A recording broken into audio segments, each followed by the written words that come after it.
தலைவர்களெல்லாம் இன்று வரவில்லை.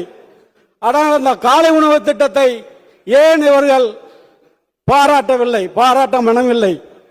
அப்படிப்பட்ட திட்டத்தை கொண்டு வந்த நமது முதல்வர் அவர்கள், புரட்சி தலைவர் எம்ஜிஆர் அவர்கள் எப்படி சத்துணவை பற்றி இன்றும் பேசுகிறோமோ நாளையும் பேசுவோமோ, அதுபோல இந்த காலை உணவு திட்டத்தை தமிழ் சமுதாயம் இருக்கும் வரை நமது மாண்புமிகு தமிழ்நாடு முதலமைச்சர் அவர்களை பாராட்டிக் கொண்டே இருக்கும் என்று இந்த நல்ல நேரத்தில் மாண்புமிகு முதல்வர்களை பாராட்டுவதோடு, டிசம்பர் மாதம் ஒரு அரசாணை வெளியிடப்பட்டது.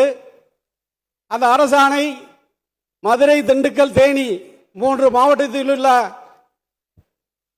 கல்லர் சீரமைப்புத்துறை சார்பாக பள்ளிகளில் ஆசிரியர் பணியிட பற்றாக்குறையை அந்த பள்ளி மேலாண்மை குழுவே தேர்வு செய்து கொள்ளலாம், அதற்குண்டான தொகுப்பூதியம் அரசு வழங்கும் என்ற ஒரு அரசாணை வெளியிடப்பட்டது.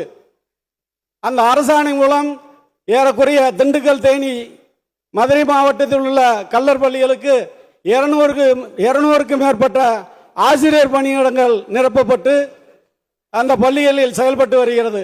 எனவே அந்த பள்ளி மாணவர்கள் சார்பாகவும் எனது தொகுதி மக்களின் சார்பாகவும் நான் மாண்புமிகு முதல்வர் அவர்களுக்கு நன்றியை தெரிவித்துக் கொண்டு, வருகின்ற தேர்தலில் மீண்டும் வெற்றி பெற்று தமிழகத்தின் முதல்வராக நமது மாண்புமிகு தலைவர் மு.க. ஸ்டாலின் அவர்கள் வர வேண்டும் என்று புரட்சி தலைவர் எம்ஜிஆர் ஆசியோடும் புரட்சி தலைவி அம்மா ஆசியோடும் மீண்டும் மீண்டும் வர வேண்டும் என்று இந்த நேரத்தில் நான் அவர்களை வாழ்த்தி, எங்கள் அண்ணன் OPS அவர்களின் வாழ்த்துக்களோடு நான் நன்றி கூறி